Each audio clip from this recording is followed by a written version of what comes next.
Standing up in McKinney, this is, according to Callus, coming to you on the first business day of 2024. That's right, it is January the 2nd, the year of our Lord 2024. Episode 557. It is a Texas Tuesday. That doesn't mean we're ignoring Texit, just that there's some other things going on. Before we get into the subjects of the day, let me remind you the best thing you can do to help me, to help us grow this podcast, to be heard, to make a difference, to improve the state of Texas, and quite frankly, the country, saving the republic one state at a time. Yeah, that's right. You can like, share, and subscribe to this podcast. And I know, it's a challenge, smashing a couple buttons, but the subscriptions matter. The subscriptions drive the algorithm. If you go so far as to like and share it, that helps overcome the algorithm. And if you'll rate or review it, wherever your favorite podcatcher or social media is, that too helps a lot. You may recall I had a stretch goal of 250,000 downloads. Suffice it to say, it didn't come very close. I think I ended up with 200 and let me jump in here real quick and take a look here just so I make sure I got the new latest and greatest number. Why? Well, because I have 239,500 or something like that. What's funny to me is there are the entire last week, not even barely triple-digit downloads, which I really can't complain because there have been days when I first started that I had 0 or 1 or 2. But what's very intriguing, and this is why I say the subscription matters, the follow matters, is I have days where I might have nearly 1,000 downloads on that episode. 800 to 1,000 was becoming the new average. And then I've got these days that pop out of nowhere with 12 or 14 or 16 or 19. And it makes 0 sense. Zero. The only thing I can figure is they don't like the subject matter. They don't like the title. There's something about it that causes them to just not get it out there. Now I realize I'm not Rush Limbaugh. I'm not Glenn Beck. I don't expect to have a couple 100,000 downloads every year. I expect to keep growing. I expect to get at some point a couple of thousand downloads per episode. I think that's a very reachable goal. Perhaps I'll have to invest some more time, more money, more marketing, something to get there, but we're on the right track. We are growing. We're lucky to get 100 downloads when I started. Now we're routinely hitting 500, and lately the average had been jumping up to about 800, and several were 1,000. But these double-digit download days make 0 sense. So I need your help. I need you to put in just a little bit of effort. I'm not asking for money. I'm not asking for anything other than a share, a subscription, a follow. If you're feeling particularly motivated, that rate or review makes all the difference. I've taken enough of your time. Let's move on. Okay, so I know at the end of the year, I broke the news that the Republican Party, I want to be careful how I say this. I don't want to burn a bridge that I don't need to. But suffice to say, they found a way out. Now, there would be some that would say they chickened out. There would be some that say they were acting cowardly. Some they would say they were duplicitous. There are some that would say lots of other things. I just choose to be positive. The Republican Party of Texas has issues. We have a multiple front civil war going on within the party between all sorts of different factions, and perhaps they were just looking to avoid to have one more divisive, in their words, topic on the ballot. Now, strangely enough, they're going to have out closing the primaries as a question. To me, you don't even need to ask that question. The Republican Party just needs to do it. And if the party won't do it, certainly the elected officials ought to do it. I mean, the primary should be controlled by the party in the first place, so why they have to ask anybody's permission to close the primary is beyond me, but that is the world we live in. Now, as I mentioned, the Current Revolt, I think, did a great breakdown on the 13 ballot questions, but somewhere along the lines, they couldn't find the energy, the gusto, the manliness, the forthrightness to go forward and put the question of Texit on the ballot. I mean, I would actually have even been open to them doing whatever they wanted to do with the wording just so that they would put the question on there. 140,000, and even if I'm being extremely generous and saying 10,000 of them were frauds, which I don't believe in the least, but even if I said it was 10%, that would still be 14,000 were just done wrong. That still puts us way over the required amount, as the Texas nationalist movement overperformed. Yet they found a way out. They exercised their loophole. They chickened out. They exercised extreme caution. Whatever your choice of phrase or turn of phrase might be, the fact of the matter is the Republican Party of Texas, in my opinion, missed a giant opportunity. If you want to drive voters to the ballot, if you want to get people excited, you have to give them something worthy of getting off their butts to go do that. Now, I got to tell you, the primary races, they look kind of interesting. And maybe that's the problem, right? They don't want to excite some of the radicals. They don't want to get people interested to go out. They might upend things. They might toss some of these reoccurring elected officials that don't actually follow or believe in the platform or support the party or, I don't know, work for the grassroots. The party had an opportunity to stir things up a bit, and they missed it. They had what should have been a layup to drive voter participation, and they threw a brick. For those of you that follow basketball, I suspect that is meaningful to you. I look at it this way. It should have been an extra point kick, and they missed. I'm a little bit more about football than basketball. That being said, the issue should not go away. The issue will not go away. And though I am not on any leadership team for the Texas nationalist movement, and though I am a member in good standing and I am a fan, I will say this now publicly. I implore the Texas nationalist movement, rethink the strategy of suing the Republican Party. It's not going to do us any good, either as a Texas nationalist myself or as a Republican myself. Neither side wins.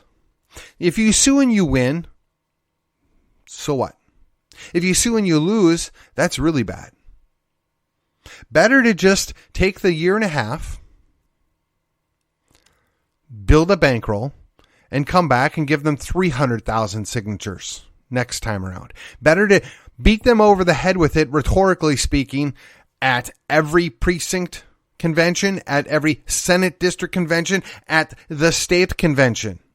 Make the party own this. We don't need to take our battle to the government. We don't need to take our battle to the courts. We need to keep it within the party.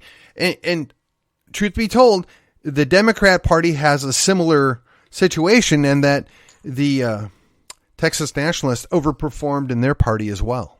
Now, they didn't reach enough to get on the ballot or even close to getting the ballot question. But again, let's redouble those efforts. This is something that everybody in Texas ought to be able to agree on. We want to put Texas first.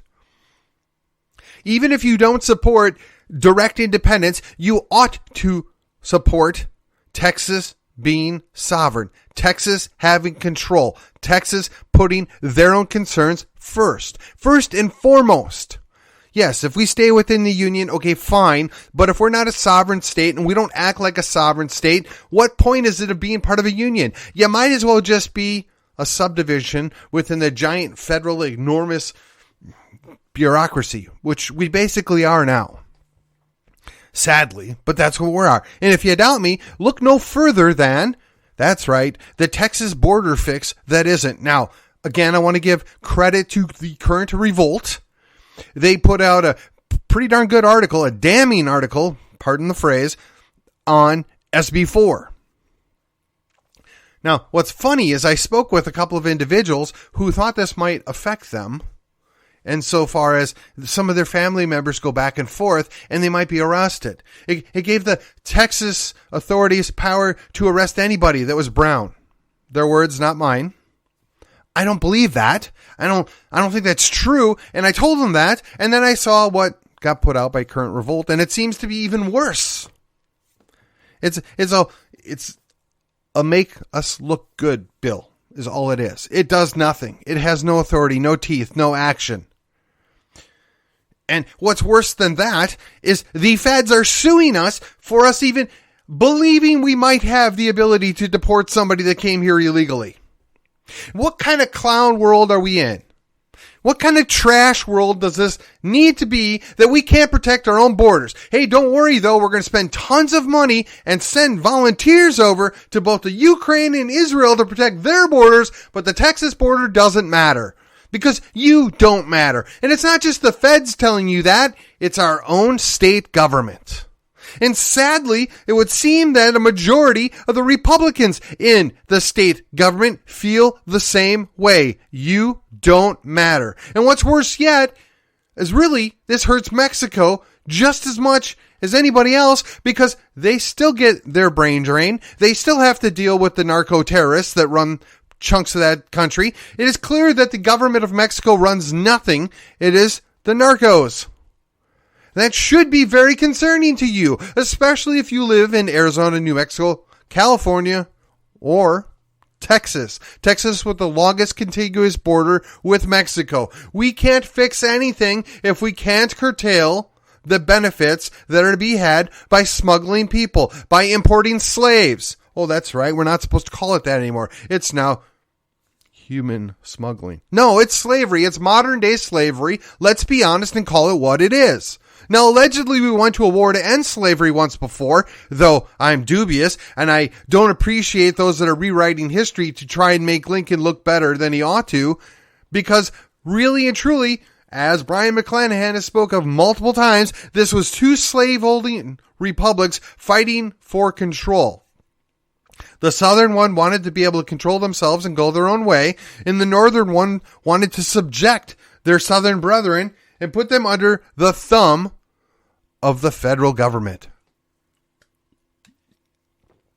And if you doubt me, look no further than the Emancipation Proclamation, and the tyrannical government dictatorship, or shall I say military dictatorship, that was imposed upon the southern states after the conclusion of the war. Now, you can justify that a number of different ways, but all you need to know is everything that was passed, from the constitutional amendments to the laws to the new state constitutions that were done during that time period, was done under duress, and by any standard should not be binding. But that's where we are at right now, right today.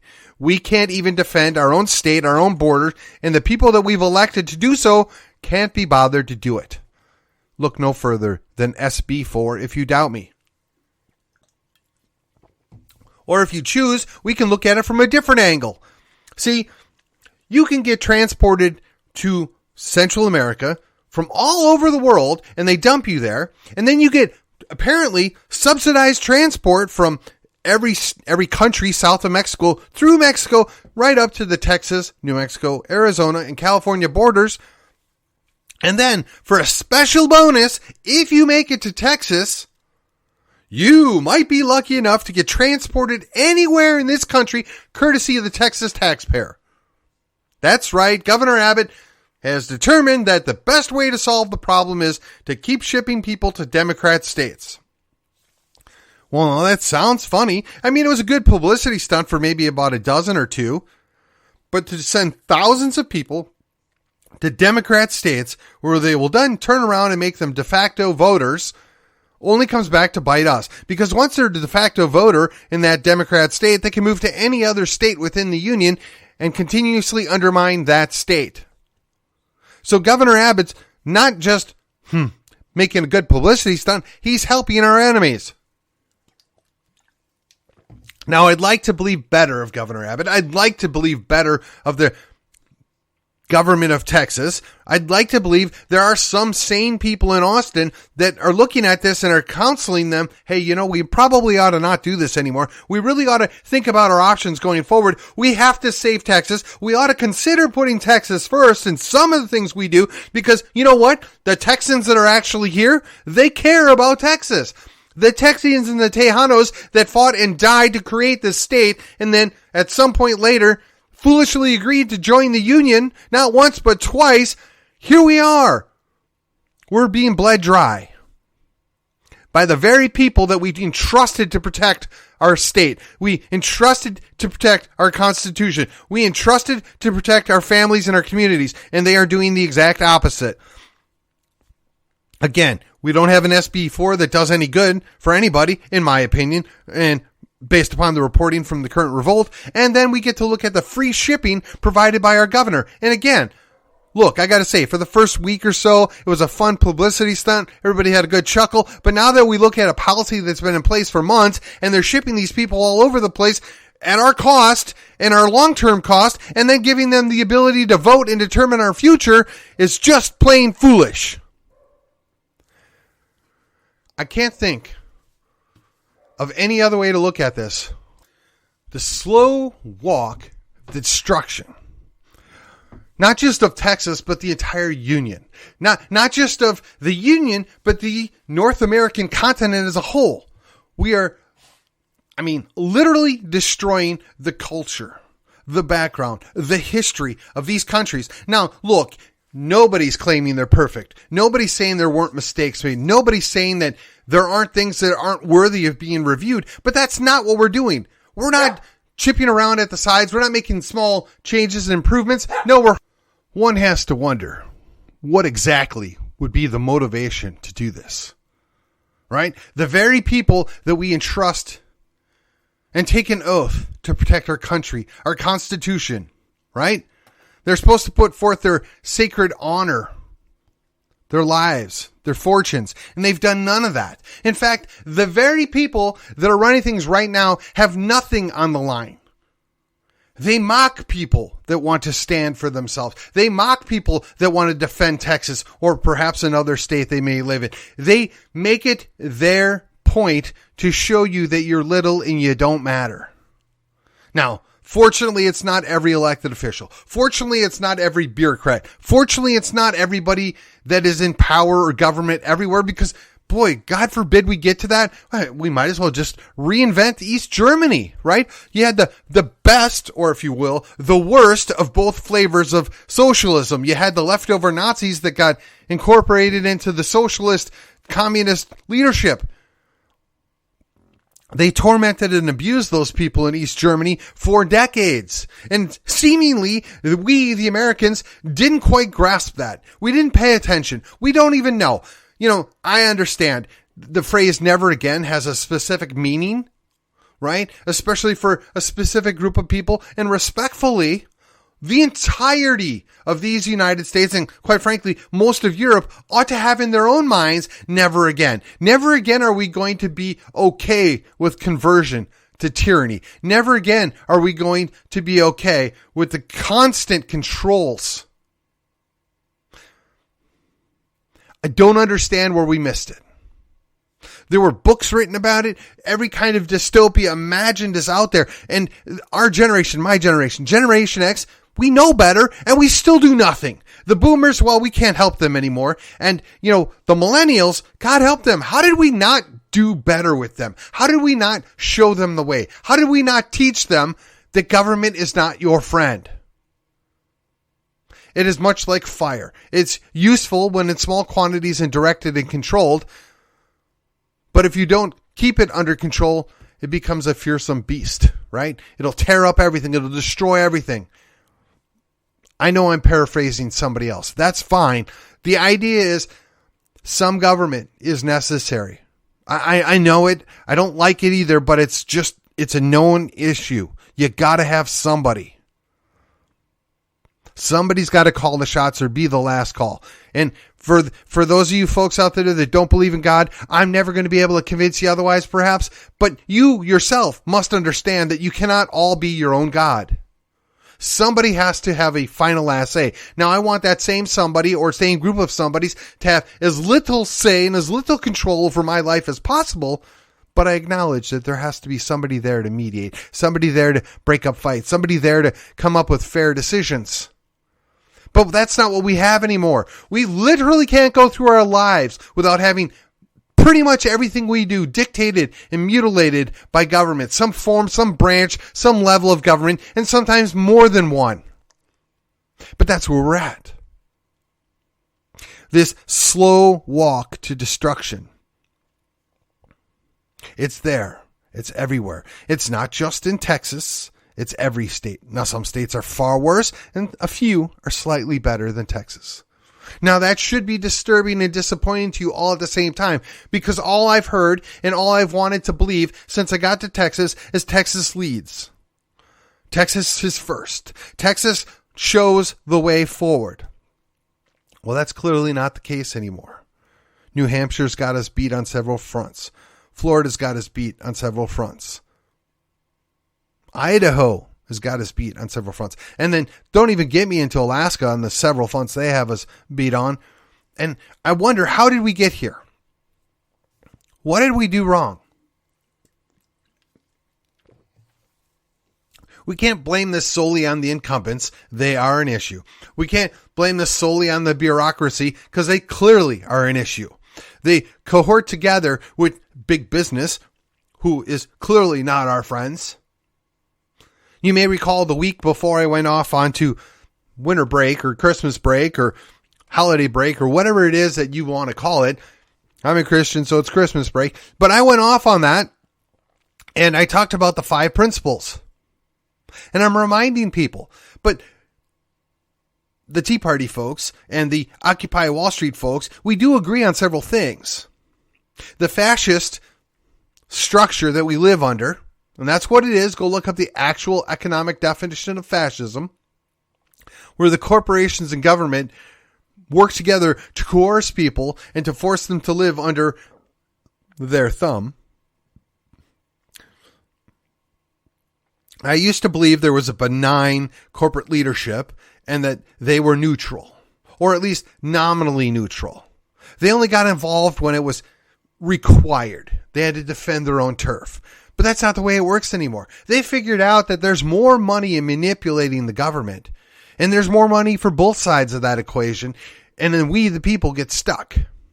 We, the people, pay the piper. We, the people, lose our voice, lose our ability to act, lose our ability to have any autonomy.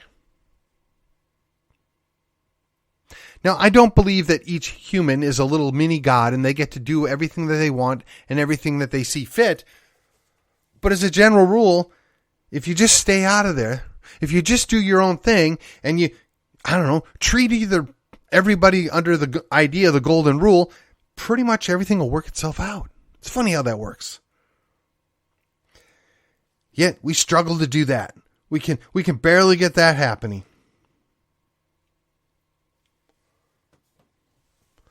I don't understand how we got to this point. I don't understand why Gen X tolerates it. I kind of get why the boomers do because, hey, they're coasting right now. They are. But those millennials, those Gen Y, Gen Z, what all those folks that follow us, or I guess Gen Alpha is now a thing, right? You guys got to wake up. We're trying to let you know this is not what we wanted. This is not what we planned for. This is not an expectation. And this is certainly not what our forefathers fought for. But here we are. You still have an opportunity. And that's the most important thing I want to drive home. Because everything I've said to this point has been negative. It has been not positive relating to Texas in the future. But there is a way forward. It requires that you and I and everybody like us, sets aside the minor differences, sets aside the degrees of difference, sets aside things that don't actually hurt you and work on the things that do matter. Rethink those 5 principles. Rethink the most basic things and how can we push back and how can we make a difference. That may mean that we need to upend an incumbent or two. That may mean we may need to go to an incumbent and work a deal, strike a bargain. You do these things and you can stay a good guy. We're going to agree to disagree on these things, but if you'll just do these things, we're going to be good.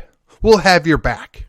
That may mean that we have to recruit all new people to run for certain offices or to take over certain roles, both in the local governments, the municipal, city, county, and school districts. That may mean that, but that's not something that happens overnight. That's not something that happens in just a cycle or two. That is a long-term investment. If you doubt me, look at what's been going on for the last several decades. The progressives have been on the march forward. They don't care if they take 1 step or 15 steps as long as they get that 1 step. Now, some of their people get a little upset and they push and they lean forward and maybe they reach for 12 steps, but then they get pushed back 3 or 4. But they're still 9 steps ahead because they're always moving forward. And we have to fight fire with fire. We have to put aside our differences and focus on the battle in front of us.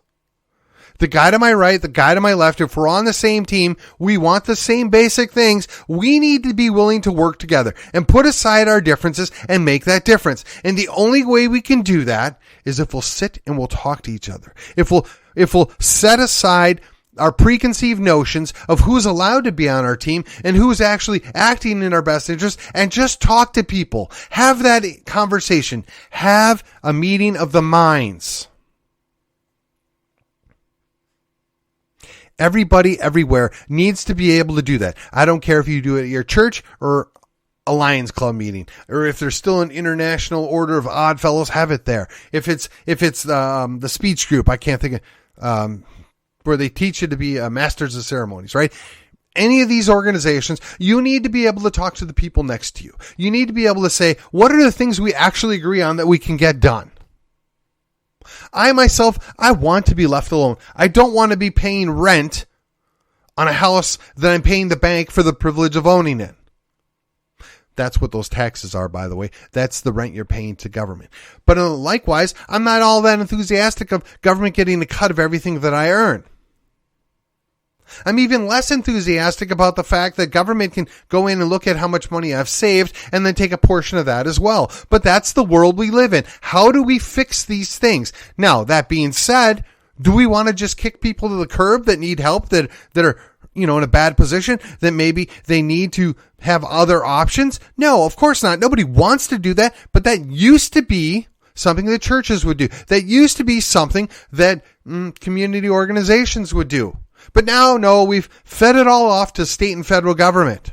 We've created these organizations that their only existence exists because people need things. And they find more people that they can say need things to justify their existence and to grow their organization. Pretty much every arm of government bureaucracy benefits by finding more people that they can classify being in need in one way, shape, or form. This is where it comes to play. You have to have a culture of independence. Yes, I talked about this before, and it's not going away. If you want to put Texas first, you have to have a culture of independence. And we're going to be spending time about that this next year, talking about that. How do we make that happen, and where do we go to find like-minded people? You have to put in the effort. You have to. If we don't act now, if we don't push back now, there's not going to be anything left to defend. The conservatives have failed to conserve anything. We have to push back. We need those conservatives. We need those moderates, but they need to let us take a turn pushing back. And they need to come along for the ride because there's not going to be anything left for any of them if we don't push back, and we push back now. Now is the time. We must move forward. If you want to save Texas, if you want Texas to continue to be something special, you have to put Texas first and you have to have a culture of independence. And with that, this has been According to Callus. This has been the first episode back for the new year, and I will see you on the other side.